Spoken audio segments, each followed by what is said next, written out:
Okay, so as promised in the last tutorial, now I am going to show you an example of transforms, how the transforms work.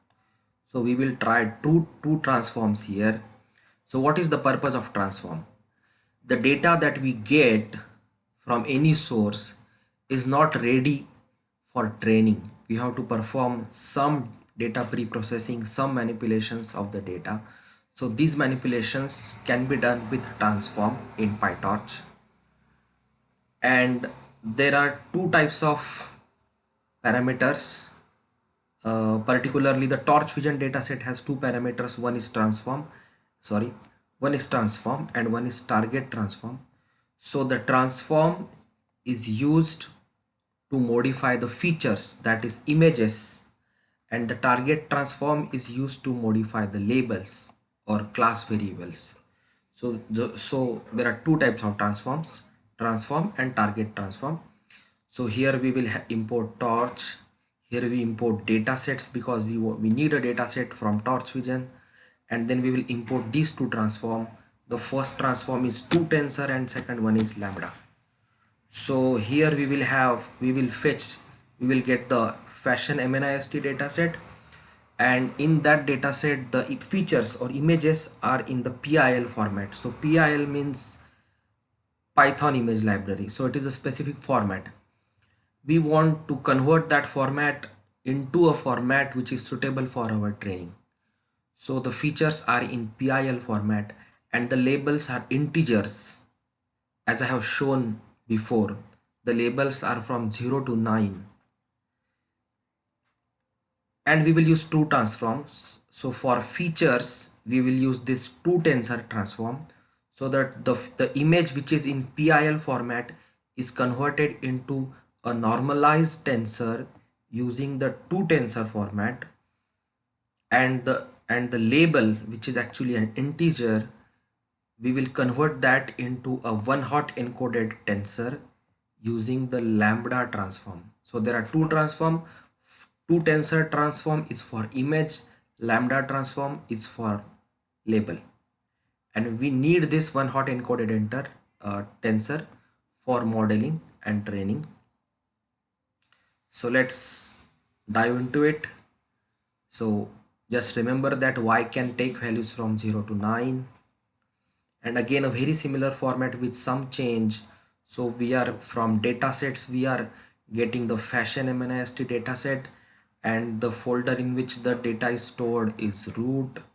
And yes, this is going to be a train set, so train is equal to true. We want to download it. If it is not already downloaded, say download is equal to true. And the transform for feature or the transform for image is 2 tensor. So the images in PIL format are converted into normalized tensor with this transform, and the transform for label is called target transform, and we are going to use the lambda transform for it. So lambda transform takes an argument of lambda function. So from here to here, this is a complete lambda function. So the lambda transform takes as an argument a lambda function. Now I am giving you a very short example just to remind you how lambda function works. So for example, this x is equal to lambda a colon a plus 10. So lambda is the lambda function, a is the input variable, and a plus 10 is the operation that we perform on that variable. So if you call x of 5, the value of a becomes 5, and the operation is performed 5 plus 10, so you get 15, right?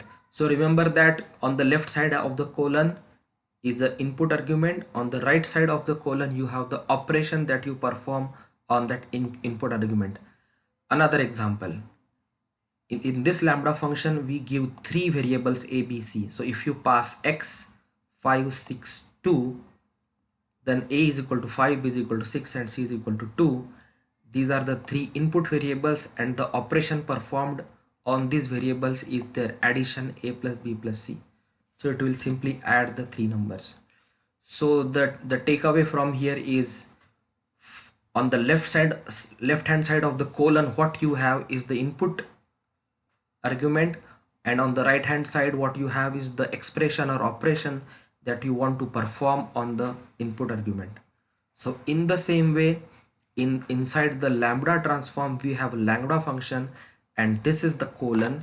So on the left side of the colon we have y, which is our input uh, argument for the lambda function, which is basically class label for the image, which can take values from 0 to 9, and these values from 0 to 9 corresponds to different atoms like dress or trouser or sneaker or bag or whatever. So this y is an integer from 0 to 9, and we will perform some operation on this argument y, which is given on the right hand side of the colon.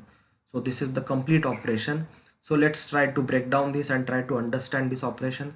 So there are two parts. First part is torch zeros up to this is the first part, and then what we get here, on that we will apply the scatter function, which is given here. So try to understand what we get here.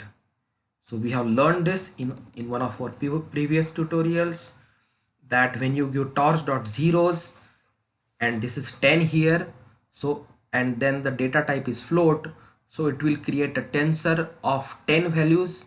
All the values are 0 and their data type is float. So here what we get is a tensor of all zeros, 10 zeros, a tensor of 10 zeros, and on that tensor you perform the scatter operation. So scatter operation basically is going to replace, so again it has got three arguments: dimension and index and value, these three arguments. So dimension can be 0 or 1. When dimension is 0, the operation is performed along row. When dimension is 1, the operation is performed along column. Here dimension is 0, the operation is performed along the row. Then the index. So suppose it will take the index from y. So whatever the value of y, that will become the index, and the value will be replaced at that index. So value is equal to 1. So just to give you an example, suppose the scatter function will replace the element in the tensor of zeros with value equal to 1 at location specified by index. So suppose let y is equal to 4. If y is equal to 4, then what we have from here is a tensor, sorry, what we have from here is a tensor of zeros, 10 zeros and all floats. We have got 10 zeros here. So from this torch zeros what we get is 10 zeros, and then this scatter function will work along the row and it will go to the index of y. Now the value of y is equal to 4. That means it is basically the fifth element in the tensor, and that fifth element will be replaced by this value, which is what is that? Which is what? How to get away with this? Okay, so which is 1. Oh, so which is 1? So the fifth element in the tensor of zeros will be replaced by 1. So this is how we get a one hot encoded version of our class label. So here we have learned two transform. First transform is performed on image, so it will convert a PIL format image into a normalized tensor, and second transform is target transform, which converts the class label into a one hot encoded tensor. So quite simple, isn't it? See you in the next tutorial. Thank you.